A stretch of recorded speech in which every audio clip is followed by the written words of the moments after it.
Polisi menetapkan 2 orang perempuan warga Makassar berinisial W dan juga K sebagai tersangka kasus penipuan arisan online. Penetapan tersangka karena keduanya bersama-sama mengelola arisan online melalui media sosial WhatsApp dan juga lain. Keduanya memiliki peran masing-masing mencari calon korban untuk mengikuti arisan online, kemudian diminta menyetorkan uang arisan.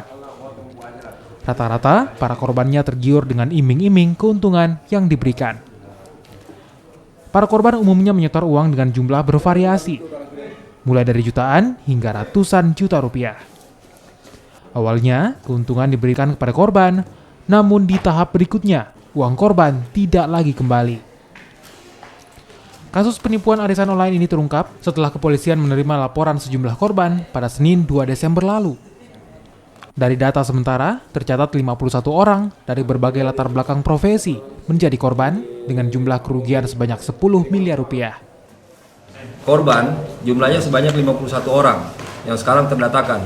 Namun dari pendalaman yang ada itu kemungkinan besar ini akan bertambah korbannya.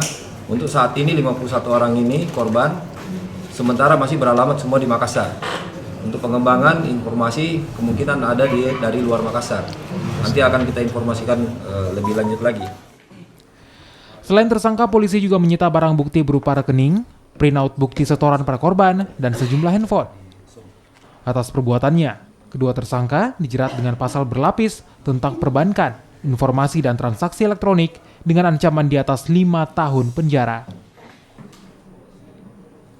Arif Tirtana, Kompas TV, Makassar.